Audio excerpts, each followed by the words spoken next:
Good morning students, welcome back to the new book of accounts. So we are today going to start the volume 2 of accountancy class 12. Okay, chapter number 8, that is company accounts and accounting for share capital. ठीक है, तो मैं आपको सबसे पहले इस book के कुछ डिटेल डिस्कस कर देती हूँ, फिर हम लोग इसका थ्योरी पोर्शन आज स्टार्ट करेंगे. ओके, इसका आज हम लोग थ्योरी पोर्शन स्टार्ट करेंगे. तो सबसे पहले ये वॉल्यूम 2 है, ठीक है, अकाउंटेंसी का, अकाउंट्स का, ठीक है, और ये टोटल कंटेन करती है 20 मार्क्स, ठीक है, जिसमें आप 10 to 11 मार्क्स अप्रॉक्स मान के चलिए, 10 to 11 मार्क्स अप्रॉक्स जो आप चैप्टर नंबर 8 देख रहे हैं, that is company account, accounting for share capital, ये अकेले ही कंटेन कर लेती है. ओके, चैप्टर नंबर 8 जो है ये अकेले इतना मार्क्स को कंटेन कर लेती है, और इसमें करीब 3 चैप्टर्स हैं, ठीक है, 3 चैप्टर्स हैं. उसमें से पहला अभी हम लोग आज देखने वाले हैं. ओके, तो हम लोग आगे देखेंगे डेफिनेशन ऑफ कंपनी. कंपनी के डेफिनेशन देखने से पहले मैं एक चीज़ रिवाइज कराना चाहूँगी कि सबसे पहले हमने 11th क्लास में पढ़ा फाइनल अकाउंट, जिसमें आपने क्या करा, प्रॉफिट एंड लॉस अकाउंट बनाया, ट्रेडिंग अकाउंट बनाया, बैलेंस शीट बनाया. वो आप किस लिए बना रहे थे? सोल ट्रेडर के लिए बना रहे थे, ठीक है. फिर आप क्लास 12 का वॉल्यूम 1 बुक पढ़े, जिसमें आपने पार्टनरशिप बनाया, जिसमें था एक से भले दो लोग थे, एक से ज़्यादा लोग थे. इसमें आपने पार्टनरशिप अकाउंट बनाई, अकाउंट, ठीक है. इसमें आपने डेथ पढ़ा, admission, retirement, change in profit sharing ratio, goodwill, dissolution, सब कुछ पढ़ लिया इसमें, ठीक है. अब आई है बारी वॉल्यूम 2 की, जिसमें हम लोग पढ़ेंगे कंपनी अकाउंट, ठीक है. जब बिजनेस छोटा होता है तो कोई भी एक पर्सन हैंडल कर लेता है, जब बिजनेस थोड़ा बड़ा होता है तो partnership is okay, but business को अगर बहुत ज़्यादा एक्सपेंड करने की ज़रूरत होती है तब हम लोग कंपनी स्टार्ट करते हैं. तो हम लोग कंपनी पे फोकस करेंगे. कंपनी होती क्या है? A company is an artificial person, ठीक है, created by law, having separate entity with a perpetual succession and a common seal. तो जो आपने 11th क्लास में BST में ऑलरेडी पढ़ चुके हैं ये सारी चीज़ें, ठीक है. कंपनी क्या है? एक आर्टिफिशियल पर्सन है. आर्टिफिशियल पर्सन हम लोग क्यों बोलते हैं? क्योंकि ये नेचुरल तरीके से क्रिएट नहीं हुआ है. इसको ये कैसे क्रिएट हुआ है? बाय लॉ, कानून के तहत क्रिएट हुआ है. कंपनीज एक्ट 1956 के तहत इसका क्रिएशन हुआ है. That is why we call it artificial person, ठीक है. और इसकी सेपरेट एंटिटी है. सेपरेट एंटिटी मतलब इसके मेंबर्स अलग है एंड कंपनी अलग है. ओके, इसकी सेपरेट लीगल एंटिटी है. इसी वजह से कंपनी अपने नाम से सारा प्रॉपर्टीज खरीद सकती हैं, प्रॉपर्टीज बेच सकती हैं, because it has separate legal entity with perpetual succession. Perpetual succession का मतलब होता है कि लोग आए और लोग जाएं, ठीक है. लोग आते हैं, जाते हैं, किसी का डेथ हो जाता है, कोई रिटायर हो जाता है, बट कंपनी जो है वो ऐसे ही चलती रहती है, ठीक है. वो कंटिन्यूड रहती हैं, उनका जो सक्सेशन है उस पर कोई भी असर नहीं होता है. Okay. And a common seal. Common seal मतलब होता है कि यहाँ पे बहुत सारे मेंबर्स होते हैं in the form of share holders. Share holders के नाम जैसे शेयर होल्डर्स होते हैं उनको रियल ऑनर्स मानते हैं हम लोग कंपनी का. तो कंपनी के नाम पे बहुत सारे शेयर होल्डर्स होते हैं. तो ये पॉसिबल नहीं होता है हर एक कंपनी शेयर होल्डर से साइन कराना, ठीक है, क्योंकि डिसीजंस तो बहुत क्विकली लेना पड़ता है. क्रिटिकल डिसीजंस होती हैं मेनी अ टाइम्स. तो इसमें क्या होता है, एक कॉमन सील होता है जिसको हम लोग यूज़ कर लेते हैं और उसको मान लेते हैं कि वो कंपनी का सिग्नेचर है, ठीक है. तो आपको जब फीचर्स होंगे कंपनी के, उसमें देखो यही सारे फीचर्स पढ़ने को मिलेंगे. Artificial person, created by law, separate entity, perpetual succession and a common seal. ठीक है, यही सारे फीचर्स ये देखिए हमें पढ़ने को मिलते हैं। तो हमने इसको ठीक से पढ़ा, मतलब हमारा फीचर्स खत्म हो गया। Separate legal entity, artificial person, perpetual succession, then ये जो है ये मैं अभी बताती हूँ, ट्रांसफरेबिलिटी ऑफ शेयर्स। ठीक है, हम इसका शेयर्स को फ्रीली ट्रांसफर कर सकते हैं।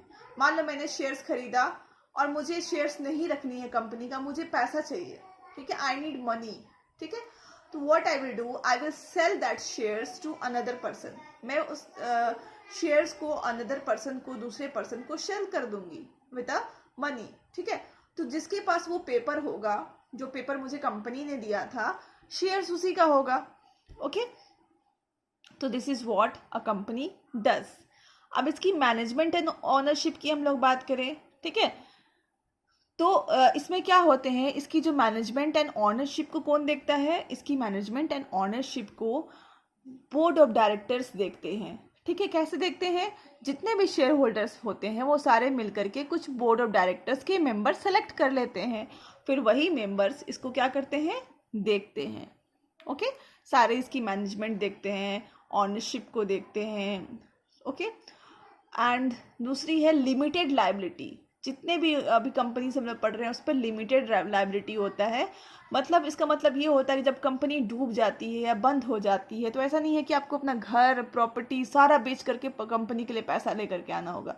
नो, लिमिटेड लायबिलिटी का मतलब होता है कि आपने जो शेयर इन्वेस्ट किया, ठीक है, या फिर आपने जब डीड बन रहा था रिगार्डिंग कंपनी, ओके, जब शुरुआत में कुछ कुछ डॉक्यूमेंट्स बनते हैं, I will tell you afterwards, तो उस डॉक्यूमेंट्स में आपने कह रखा था कि ठीक है, व्हाट आई विल डू, जब कंपनी डूब रही होगी तो मैं आपको 10 लाख तक का ही मदद कर पाऊंगा। ठीक है, तो वो 10 लाख रुपए आप लेकर के आओगे। लिमिटेड लायबिलिटी का मतलब यही होता है, आप उससे ज़्यादा अमाउंट नहीं यूज़ करोगे, नहीं लेकर के आओगे। ओके, तो हमने क्या पढ़ लिया, मीनिंग पढ़ लिया, फीचर्स भी पढ़ लिए। अब हम पढ़ते हैं पार्टनरशिप और कंपनीज में का डिफरेंस। ठीक है, this is also very important. Mode of formation, कैसे फॉर्म होती है। सबसे पहले पार्टनरशिप जो है वो एग्रीमेंट से फॉर्म होता है। फिर इसमें दो बातें हैं, रजिस्ट्रेशन करना कंपलसरी है, कंपलसरी नहीं है, आई मीन ऑप्शनल है। ठीक है, तो यहाँ पे आप चाहो तो रजिस्ट्रेशन करा सकते हो, चाहो तो रजिस्ट्रेशन नहीं भी करा सकते हो। ठीक है, बट रिकमेंडेड होता है कि आप रजिस्ट्रेशन करा लो। तो जब अगर कोई रजिस्ट्रेशन कराता है तो कौन से एक्ट के तहत रजिस्ट्रेशन होता है, पार्टनरशिप एक्ट 1932। और इधर में कौन से एक्ट के तहत होता है, कंपनीज एक्ट 2013। अब प्रीवियस में क्या था, कंपनीज एक्ट 1956। ओके,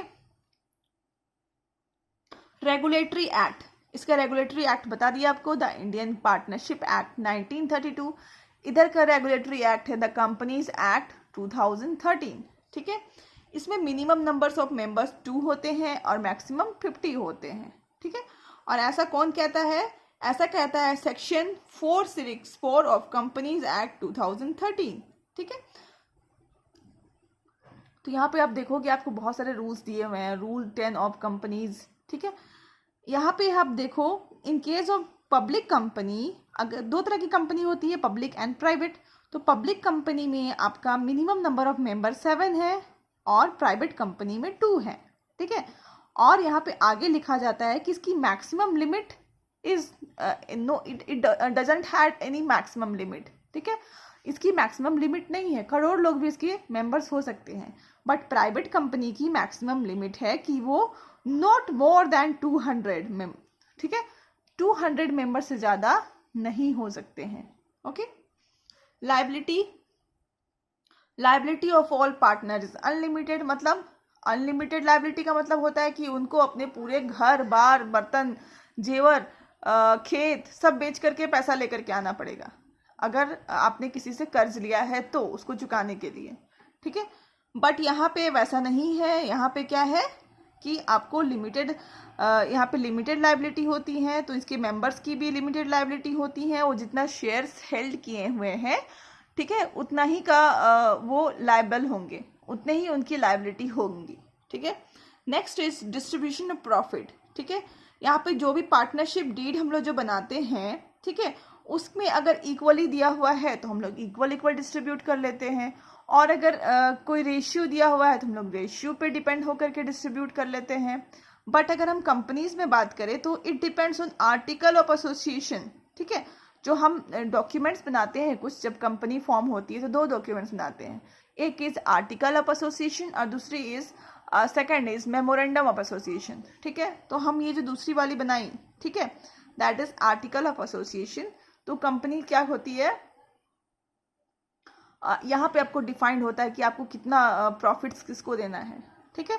और the directors as to what share of profit, या फिर डायरेक्टर्स डिसाइड करते हैं कि आपको कौन से शेयर होल्डर्स को कितनी प्रॉफिट बटनी है। ये डिपेंड करता है कि आपको हर एक साल कितना प्रॉफिट हुआ।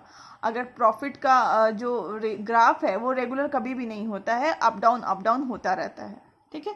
तो आपको 5 पॉइंट्स ही इसमें देखने हैं। तो कभी कभार आप यहाँ से भी क्वेश्चंस आ जाते हैं आपके। तो आज के वीडियो में इतना ही। नेक्स्ट वीडियो में हम लोग टाइप्स ऑफ कंपनीज देखेंगे। Till then keep learning, stay safe.